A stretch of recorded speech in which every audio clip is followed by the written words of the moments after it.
Joining us on CTV Morning Live with some practical ways to save you some money, financial consultant Douglas Vermeeren joining us here on CTV Morning Live.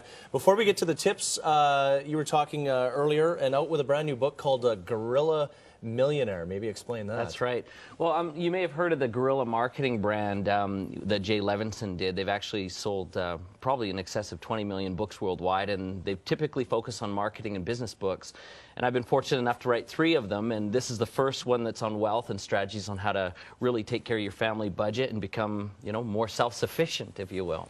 Good stuff. You have some tips this morning to try and help balance that budget, including maybe viewing every purchase as an investment. Why should we do that? Yeah, and I think so. It's interesting that, someone's asked me one time, even my Starbucks is an investment, and the truth of it is, because it's an investment in your quality of life. If you're not able to take care of yourself first, it's very difficult to take care of others. I like the analogy of maybe a lifeguard, right? Until you learn to swim, you can't rescue anyone else. True enough. So you do need to take care of yourself, and that's an important investment. Obviously, it's not the only one. I also believe that it's important to use some of your funds to create additional wealth, too. Keep it building and growing, Keep it building. Right?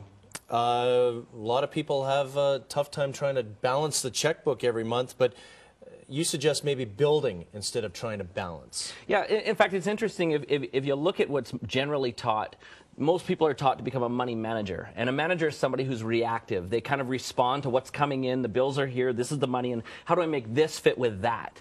And that's not really the object, is to balance that budget and make this fit.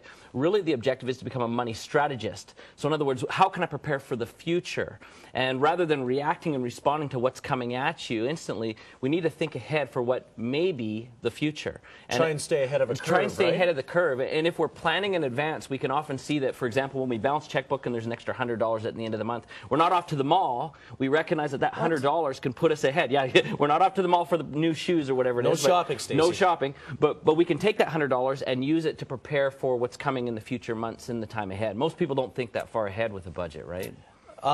Ditch the idea of a disposable income. So what do you mean by that? I don't like the word disposable. Like, what have we got in our house? We've all got garbage disposal units, right? That means garbage, right? Throw it out, get rid of it. And I think often, if we think of our money as disposable, that's exactly what happens to it. Like I say, at the end of the month, if there's an extra $100 or $200 and we think of it as kind of disposable, well, generally it winds up in things that don't benefit us. We throw it away. So plan ahead, right? We need to plan ahead. Good stuff. We were talking before you came on this morning that you just flew back from Charlotte, North Carolina, hanging out with Donald Trump. Yeah, we had a chance to meet Donald Trump and some people there. Actually working on a brand new business venture, and in fact, we're looking for partners. So if you're interested, connect with us. You can get me at our website, DougSentMe.com, and we'd be happy to do something with you there. But we've got a really big deal that we're, bringing into Canada and elsewhere. Good stuff. With does he have crazy hair? He's the best. Yeah. Actually, he was the nicest guy I've ever met.